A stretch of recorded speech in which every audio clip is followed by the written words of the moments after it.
जोहार साथियों, आप सभी को झारखंड नोटबुक चैनल में हार्दिक स्वागत है। आज से जो है आपका जेटेट मेंस एंड जेटेट 2023 का क्लासेस स्टार्ट होने जा रही है झारखंड नोटबुक में। तो ये जितने भी सेशंस आपको मिलने वाली है टोटली फ्री ऑफ कॉस्ट है, इसमें कोई भी आपको चार्जेस नहीं लगेगी। और ये जितने भी सेशन है जेटेट के मेंस या चाहे जेटेट 2023 दोनों के लिए समान रूप से इम्पोर्टेंट है। तो कोई भी सेशन को आप मिस मत कीजिएगा ताकि आपका जो सिलेक्शन हो पहले बार में ही जेटेट में हो जाए, क्योंकि 7-8 साल बाद वैकेंसी आएगी और फिर अगर वैकेंसी छूट जाए तो ये एक सही बात नहीं रहेगी किसी के लिए भी। तो आप इस प्रकार से तैयारी में लग जाइए कि आप पहले ही बार में अपना जेटेट का एग्जाम क्लियर कर ले। तो आपको देखने को मिलेगा जितने भी क्वेश्चन है ये सारे क्वेश्चन प्रीवियस ईयर क्वेश्चन से उठाए गए डिफरेंट एग्जाम से, जैसे कि केवीएस में एग्जाम हुआ है, सीटेट का एग्जाम हो गया, बिहार टेट का एग्जाम हो गया, डिफरेंट टेट एग्जाम से ये सारे उठाए गया है। तो आज हम लोग स्टार्ट करने जा रहे हैं ईवीएस, जो कि स्पेशली फॉर द जेटेट। ऐसा नहीं कि जेटेट मेंस में काम नहीं आएगा, जेटेट मेंस में भी एक काम आएगा। आपका जो साइंस वाला सेक्शन है, सोशल साइंस वाला सेक्शन है, वहां पर ईवीएस का क्वेश्चन आपको देखने को मिलेगा। भले वहां पर लिखा हुआ नहीं है डायरेक्टली ईवीएस, बट ईवीएस का क्वेश्चन टीचिंग एग्जाम में देखने को मिलता ही मिलता है। तो चलिए आज के सेशन की शुरुआत करते हैं एक बहुत ही बेहतरीन क्वेश्चन के साथ। क्वेश्चन आपसे क्या पूछा गया है कि निम्नलिखित में से कौन अंतरराष्ट्रीय खेती का भारोत्तोलक है, यानी कि इनमें से कौन एक वेटलिफ्टर है जिसका जो खेती है कहां तक है, इंटरनेशनल लेवल पर है। 4 ऑप्शन है आपके पास। पहला आपका पास सुनीता विलियम्स, सेकंड है बछेंद्री पाल, थर्ड है सूर्यमणि और फोर्थ है कर्नम मल्लेश्वरी। तो चलिए इसका आंसर कीजिए कमेंट बॉक्स में कि इसका सही उत्तर क्या हो जाएगा। तो इस प्रकार के क्वेश्चन में अगर आपका आंसर ना पता हो तो आपको चारों में से 2-3 का पता होनी चाहिए कि वो लोग कौन क्या है। जैसे कि आपको बछेंद्री पाल बचपन से पता होगा कि एक क्या है, पर्वतारोही है, माउंट एवरेस्ट पर्वतारोही है, तो ये तो ऑप्शन में नहीं होगा। दूसरा आपको सुनीता विलियम्स जो है एक स्पेस साइंटिस्ट है, तो ये भी नहीं होगा। तो आपके पास फिर 2 ऑप्शन बच जाता है, तो option number 3 and option number 4। तो इसका जो सही उत्तर हो जाएगा क्या हो जाएगा, कर्नम मल्लेश्वरी। कर्नम मल्लेश्वरी जो है एक अंतरराष्ट्रीय खेती का क्या है, भारोत्तोलक है और इंडियन वेटलिफ्टर है। और सन 2000 इसको भी आप याद रखिएगा, नोट कीजिएगा कि 2000 में क्या हुआ था, जो सिडनी ओलंपिक हुआ था उसमें क्या हुआ था, सिडनी ओलंपिक में ये भाग लिए थे। सिडनी ओलंपिक कब, 2000 सन 2000 में कर्नम मल्लेश्वरी सिडनी ओलंपिक में भाग लिए थे और उसमें जो है ब्रॉन्ज मेडल ऑन किए थे। कौन सा मेडल मिला था इनको, ब्रॉन्ज मेडल। तो कौन सा, ब्रॉन्ज मेडल मिला हुआ था, ठीक है, ब्रॉन्ज मेडल इसको मिला हुआ था। और फिर इसको राजीव गांधी खेल रत्न पुरस्कार भी दिया गया है। क्या दिया गया है, राजीव गांधी खेल रत्न पुरस्कार। राजीव गांधी खेल रत्न पुरस्कार भी इनको दिया गया है। तो ये थी बात कर्नम मल्लेश्वरी के बारे में। हम लोग आगे बढ़ते हैं नेक्स्ट क्वेश्चन की ओर। नेक्स्ट क्वेश्चन आपसे पूछा गया है कि निम्नलिखित में से कौन सा जड़ों का एक समूह है। जड़ यानी कि रूट, जड़ को इंग्लिश में क्या कहा जाता है, रूट। तो यहाँ पर आपको 4 ऑप्शन दिया गया है। 4 ऑप्शन में आपको बताना है कौन सा जो जड़ों का समूह है यानी रूट का समूह है। तो अगर आप एक ट्री को देखेंगे, क्या देखेंगे, आप एक ट्री को देखेंगे तो जो मिट्टी के नीचे रहता है उसे हम लोग क्या कहते हैं, रूट कहते हैं, जड़ कहते हैं। क्या कहते हैं, जड़। जो जल हो गया, क्या हो गया, जड़ का काम क्या है, जल हो गया, खनिज लवण हो गया और डिफरेंट पोषक तत्व है, इसको जो है किसको पहुंचाते हैं, पेड़ के डिफरेंट पार्ट्स तक ले जाते हैं। ले जाने का जो काम है जल का, उसके बाद विभिन्न पोषक तत्व का, वो किसके द्वारा किया जाता है, रूट के द्वारा किया जाता है, जड़ के द्वारा किया जाता है। तो यहाँ जो 4 ऑप्शन दिया गया उनमें से पूछा गया कि कौन सा जड़ों का एक समूह है। तो आप यहाँ पर देख पा रहे होंगे पहला ऑप्शन में है चुकंदर, आलू और अदरक। तो यहाँ पर देखेंगे आप अदरक जो है जड़ नहीं है। ऑप्शन बी में आप देखेंगे तो अदरक नहीं है, तो ऑप्शन ए नहीं होगा। गाजर, हल्दी, अदरक, तो यहाँ भी अदरक है, ये भी नहीं होगा। फिर ऑप्शन सी है शकरकंद, मूली एंड हल्दी, और फिर गाजर, चुकंदर और मूली।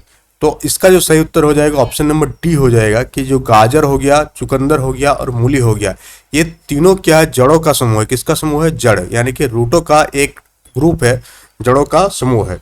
तो रूट जो होती है सॉइल से क्या लेते हैं, न्यूट्रिएंट्स को एब्जॉर्ब करते हैं। सॉइल से क्या करते हैं, न्यूट्रिएंट्स को एब्जॉर्ब करते हैं। और रूट में डिफरेंट टाइप का एंटीऑक्सीडेंट पाया जाता है। क्या पाया जाता है, एंटीऑक्सीडेंट पाई जाती है, एंटीऑक्सीडेंट इसमें पाई जाती है।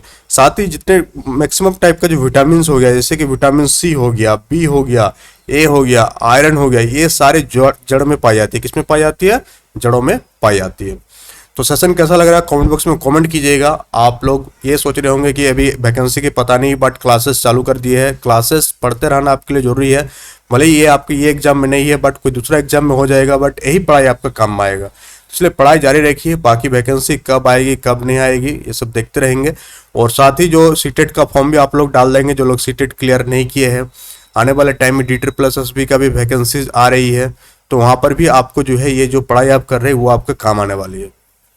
नेक्स्ट क्वेश्चन है आपका, desert oak is a tree which is found in, यानी डेजर्ट ओक एक पेड़ है जो कहाँ पाई जाती है। चार ऑप्शन आपके पास, अबू धाबी, ऑस्ट्रेलिया, राजस्थान और संयुक्त अरब अमीरात का रेगिस्तान। तो डेजर्ट ओक नामक पेड़ इन चारों जगहों में से किस जगह पाया जाता है, आप कमेंट बॉक्स में कमेंट करके आप बताएं। तो आपको बता दें कि डेजर्ट ओक जो एक पेड़ है 12 से 15 फीट ये लंबा होती है। कितनी होती है? 12 से 15 फीट ये लंबा होती है। तो आप याद रखिएगा, अगर ये भी आपसे पूछा जाए कि डेजर्ट एक पेड़ की आप कितनी लंबाई होती है अप्रोक्सीमेटली, तो 12 से 15 फीट इसकी लंबाई होती है। और इसका जो रूट होती है, डेजर्ट ओक का जो रूट आप देखेंगे, इसका जो रूट होती है वो बहुत ही अंदर तक जाता है, मिट्टी में बहुत ही अंदर तक जाते हैं, सो दैट ये क्या कर सके, वाटर को एब्जॉर्ब कर सके। और डेजर्ट ओक के बारे में और एक बात याद रखिएगा, इसका जो तना होती है, जो स्टेम होती है, उसके पास क्या होते हैं, वाटर को स्टोर करने की कैपेसिटी होती है। यानी कि इसके तना में जो होते हैं वाटर क्या होती है, वाटर स्टोर रहती है। तो आप इसके तना को काटेंगे तो वहां से क्या निकलेगा, पानी निकलेगा। तो इतने सारे जो चीजें बताई, इससे आपको पता चल रहा है कि एक ऐसा पेड़ है जो कहाँ पाया जाता होगा, रेगिस्तानी क्षेत्र में पाया जाता है। कहाँ पाया जाता है? रेगिस्तानी क्षेत्र में ये पाया जाता होगा। तो ये जो है डेजर्ट ओक कहाँ पाई जाती है, आपका ऑस्ट्रेलिया में पाई जाती है। कहाँ पाई जाती है? ऑस्ट्रेलिया। तो अगर आपसे पूछा जाए कि डेजर्ट ओक पेड़ कहाँ पाई जाती है, तो ये ऑस्ट्रेलिया में ये पेड़ पाई जाती है। तो चलिए, ये क्वेश्चन आपको समझ में आ गया। हम लोग नेक्स्ट क्वेश्चन की ओर बढ़ते हैं। नेक्स्ट क्वेश्चन आपसे पूछा गया है,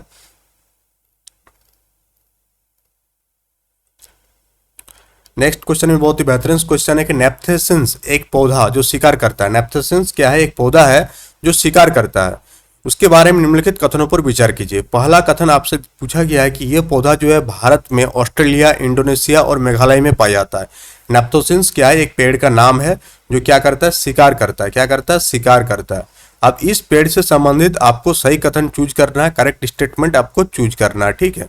तो पहला कथन में दिया हुआ है पौधा भारत में, ऑस्ट्रेलिया, इंडोनेशिया और मेघालय में पाया जाता है। ऑप्शन बी में इसमें दिया हुआ कि इसमें घड़े जैसा क्या होती है, आकार होती है, और मोह जो है एक पत्ती से ढकी होती है। ऑप्शन सी बोला है कि यह केवल छोटे कीड़ों को फंसा सकता है और खा सकता है। ऑप्शन डी है कि यह छोटे कीड़ों को आकर्षित करने के लिए एक सुखद ध्वनि, एक साउंड उत्सर्जित करता है जो फंस जाते हैं और फिर बाहर नहीं निकल सकते। तो चलिए इसका सही उत्तर दीजिए। तो इसका जो सही उत्तर हो जाएगा आपका कि ये पौधा जो है भारत में भी पाया जाता है। इसे घटपर्णी पौधा भी कहा जाता है। क्या कहा जाता है?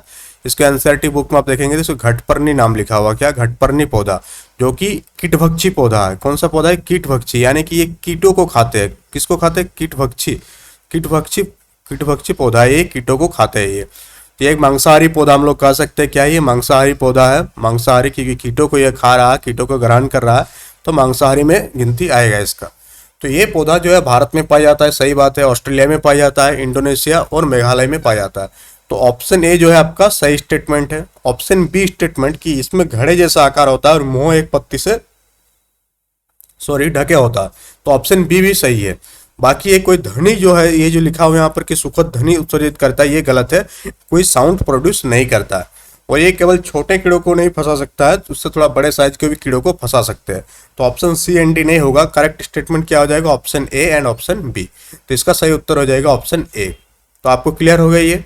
अब हम लोग नेक्स्ट क्वेश्चन की ओर बढ़ेंगे। नेक्स्ट क्वेश्चन है कि भारत के निम्नलिखित राज्यों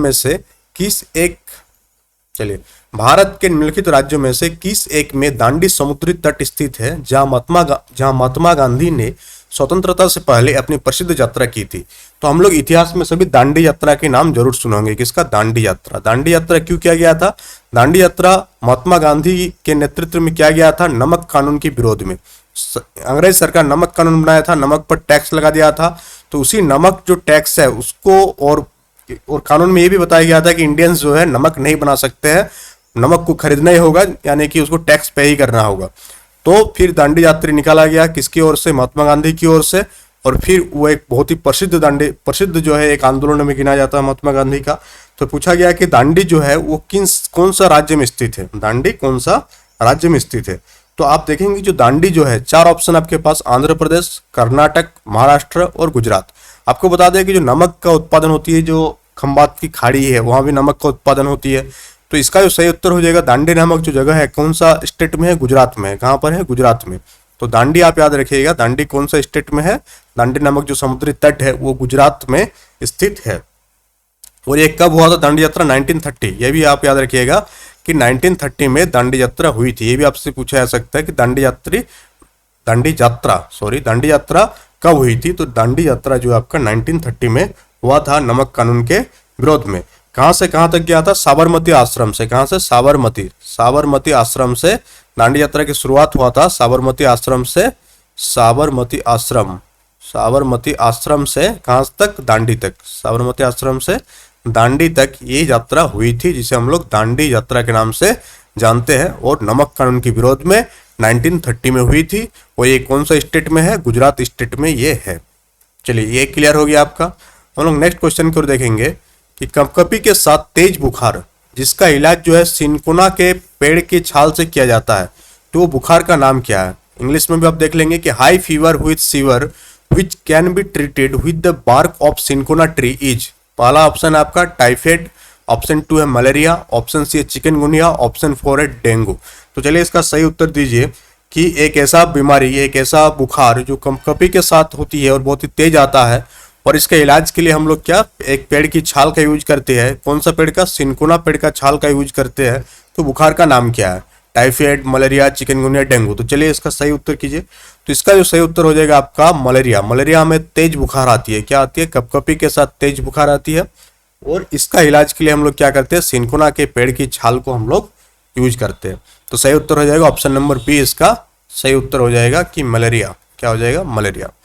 तो चलिए सेशन को लाइक कीजिए ज़्यादा से ज़्यादा। अभी तक अगर सेशन में है तो इसके लिए आपको सेशन को, जब तक आप लाइक नहीं कीजिएगा, ज़्यादा से ज़्यादा लोगों तक शेयर नहीं कीजिएगा, तो कल के लिए जो एक मोटिवेशन होनी चाहिए कि वीडियो बनाने का, वो नहीं मिलती है। तो आप लोग इस चीज़ को समझिए और ज़्यादा से ज़्यादा लाइक कीजिए सेशन को।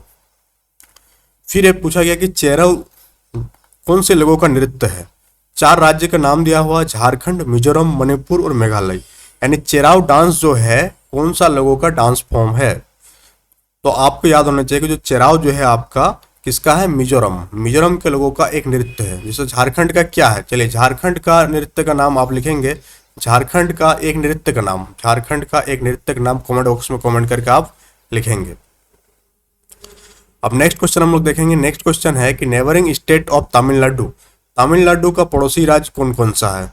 4 ऑप्शनों का सेट दिया हुआ आपसे। पहला सेट में है आंध्र प्रदेश, उड़ीसा, कर्नाटक। ऑप्शन बी में है केरल, आंध्र प्रदेश, महाराष्ट्र। ऑप्शन सी में है कर्नाटक, छत्तीसगढ़, केरल। और ऑप्शन डी में है आंध्र प्रदेश, केरल और कर्नाटक। तो तमिलनाडु कौन सा, तमिलनाडु। आप लोग कमेंट बॉक्स में लिखेंगे तमिलनाडु का राजधानी कहाँ है, तमिलनाडु का कैपिटल कहाँ पर है। ये आप लोग कमेंट बॉक्स में इसको लिखेंगे कि तमिलनाडु का राजधानी कहाँ है। तो तमिलनाडु का जो पड़ोसी राज्य है कौन कौन सा है, पहला है आंध्र प्रदेश, कौन सा है, आंध्र प्रदेश। दूसरा क्या है आपका केरल, क्या है आपका केरल। और तीसरा क्या है आपका कर्नाटका। ये 3 जो है पड़ोसी राज्य है अकॉर्डिंग टू दिस सेट। तो इसका सही उत्तर हो जाएगा ऑप्शन नंबर डी। तमिलनाडु का पड़ोसी राज्य कौन कौन सा हो गया, आंध्र प्रदेश, केरल और कर्नाटक। हम लोग नेक्स्ट क्वेश्चन की ओर बढ़ेंगे। नेक्स्ट क्वेश्चन देखिए एनसीएफ 2005 से। तो आप जब एग्जाम देने जाएंगे तो एनसीएफ 2005 जो है नेशनल करिकुलम फ्रेमवर्क 2005 बहुत ही इंपॉर्टेंट रोल प्ले करता है आपका जेटेट के एग्जाम में या जेटेट मेंस के एग्जाम में। हाल ही में जो केवीएस का एग्जाम हुआ था वहाँ एनसीएफ से बहुत सारा क्वेश्चन पूछा गया था। तो ये सारे भी कवर कराया जाएगा आपको टाइम टू टाइम एनसीएफ के बारे में। और जितने भी जो नए नए आए है कॉन्सेप्ट, वो सारे कॉन्सेप्ट, एफएलएन का कॉन्सेप्ट हो गया, ये सारे कॉन्सेप्ट आपको प्रोवाइड किया जाएगा। चैनल में लगातार बने रहिए, चैनल को इसलिए सब्सक्राइब कर लीजिए सो दैट आप कोई भी इंपॉर्टेंट वीडियो आपसे मिस ना हो जाए। अब देखिए यहाँ पर पहला पूछा गया कि एनसीएफ 2005 के अनुसार प्राथमिक स्तर यानी कि प्राइमरी लेवल पर ईवीएस पढ़ाने का उद्देश्य निम्नलिखित में से कौन सा नहीं होना चाहिए। यहाँ देखिए आप यहाँ ध्यान देंगे क्वेश्चन को, यहाँ पूछा गया है कि कौन सा नहीं होना चाहिए। यानी कि हम लोग सभी जानते हैं कि ईवीएस जो सब्जेक्ट है वो कहाँ से कब से क्लास कब से कब तक है। आप देखेंगे कि ईवीएस जो है क्लास थर्ड से क्लास 5 तक पढ़ाया जाता है। क्लास 6 से ईवीएस नहीं है और क्लास 1 और क्लास 2 में ईवीएस नहीं है। तो ईवीएस जो है इसमें क्या, science and social science social science दोनों को मैच करके ईवीएस सब्जेक्ट को क्रिएट किया गया है। अगर आपसे पूछा जाए कि ईवीएस क्या है, तो साइंस और सोशल साइंस को मैच करके ईवीएस को क्रिएट किया गया है, और बाकी बाहर का जो सराउंडिंग वर्ल्ड है उसको भी मैच किया गया है इसमें। तो क्या नहीं होना चाहिए? पहला है कि विशेष रूप से प्राकृतिक वातावरण के संबंध में बच्चों की जिज्ञासा और रचनात्मकता का पोषण करना। तो ये तो ईवीएस का एम है कि हम लोग क्या प्राकृतिक वातावरण के माध्यम से जो होती है बच्चों का जिज्ञासा और उसका जो क्रिएटिविटी है उसको हम नर्चर करते हैं। तो ये तो नहीं होगा आंसर। तो ये तो ईवीएस का क्या है, मेन एम है ईवीएस पढ़ाने का। फिर ऑप्शन बी आप देखेंगे कि अवलोकन, वर्गीकरण, अनुमान आदि के माध्यम से बुनियादी संज्ञानात्मक और साइकोमीटर कौशल प्राप्त करने के लिए खोजपूर्ण और गतिविधियों में संलग्न करना। ये भी सही है कि हम लोग एक्सपेरिमेंटेशन, क्लासिफिकेशन, अनुमान यानी गेस मेथड के माध्यम से जो एक बुनियादी एक फंडामेंटल कॉग्निटिव लेवल और साइकोमीटर जो स्किल है उसको हम लोग डेवलप कराते हैं ईवीएस के थ्रू। तो ये भी आंसर में नहीं होगा। ये तो ईवीएस का क्या है, एम है, उद्देश्य है। ऑप्शन सी आप देखेंगे तो ऑप्शन सी में बोला गया है कि बच्चों को प्राकृतिक, सामाजिक और सांस्कृतिक वातावरण के बीच संबंधों का पता लगाने और समझने के लिए प्रशिक्षित करना। सही बात है, ईवीएस पढ़ाने का एम ये भी है कि हम लोग नेचुरली, सोशली और कल्चरली क्या करते हैं, इन्वायरमेंट के बीच जो संबंध है उसको पता लगाने के लिए हम लोग ईवीएस पढ़ाते हैं बच्चों को। तो ये भी आंसर नहीं होगा। तो बच गया ऑप्शन डी। तो ऑप्शन डी आपको हो जाएगा कि ये जो ऑप्शन डी है ये एम नहीं है ईवीएस पढ़ाने का। दिस इज नॉट एम, ये ईवीएस पढ़ाने का एम नहीं है। तो ऑप्शन डी में हम लोग देख लेंगे। ऑप्शन डी में क्या बोला गया है कि पर्यावरणीय मुद्दों की समझ के माध्यम से बच्चों के बीच सटीक मात्रात्मक कौशल विकसित करना। हम लोगों को मात्रात्मक कौशल नहीं विकसित करना है, इसमें हम लोगों को क्या विकसित करना है, ये ऊपर जो 3 दिख रहे हैं आपको, ये सारी चीज विकसित करना है, ना कि मात्रात्मक कौशल। क्योंकि क्लास 3 के बच्चों में क्या ही मात्रात्मक कौशल आप डेवलप कर पाइएगा। तो ये था एनसीएफ 2005 से एक बहुत ही बेहतरीन क्वेश्चन को कैसा लगा कमेंट बॉक्स में कमेंट करेंगे। एनसीएफ 2005 से रिलेटेड कोई भी चीज है आपको कॉन्सेप्ट समझना है वो भी कमेंट बॉक्स में कमेंट करके लिखेंगे आप। फिर है कि EVS for class 3 to 5 is a subject area which integrates. इससे पहले हम बात किए कि ईवीएस किन किन चीज़ों का इंटीग्रेशन है। तो आप देखेंगे यहाँ पर हम लोग पहले ही बताए कि यहाँ पहला ऑप्शन में बोला गया है कि ईवीएस जो है इंटीग्रेशन किस किस सब्जेक्ट का है, concept and issue of science. तो खाली साइंस का नहीं है। ऑप्शन बी है कि the concept and issue of science, social studies and environmental education. That is the right कि ईवीएस जो है किसका किसका मिश्रण है, विज्ञान का, सामाजिक विज्ञान का और पर्यावरणीय शिक्षा का। तो ऑप्शन बी आपका सही उत्तर हो जाएगा कि ईवीएस इंटीग्रेटली यानी ईवीएस जो है एकीकृत रूप से किन किन विषयों का एक कॉम्बिनेशन है। पहला है विज्ञान, दूसरा आपका सामाजिक विज्ञान और पर्यावरणीय शिक्षा, इन सबका एक बेजोड़ मेल है। तो ये आपको समझ में आ गया। नेक्स्ट क्वेश्चन आपके लिए होमवर्क के लिए है। इस क्वेश्चन को आप लोग कमेंट बॉक्स में इसका आंसर देंगे कि निम्नलिखित में से कौन सा कथन ईवीएस के लिए सत्य है, यानी कौन सा कथन ईवीएस के लिए ट्रू है। पहला आपसे बोला है कि ईवीएस कक्षा 1 से 5 तक पढ़ाया जाने वाला एक विषय है। ऑप्शन बी है कि कक्षा 1 और 2 के लिए ईवीएस भाषा और गणित के माध्यम से पढ़ाया जाता है। ऑप्शन सी है आपका कि क्लास 2nd, 3rd और 4 के लिए ईवीएस के मुद्दों और चिंताओं को भाषा और गणित के माध्यम से पढ़ाया जाता है।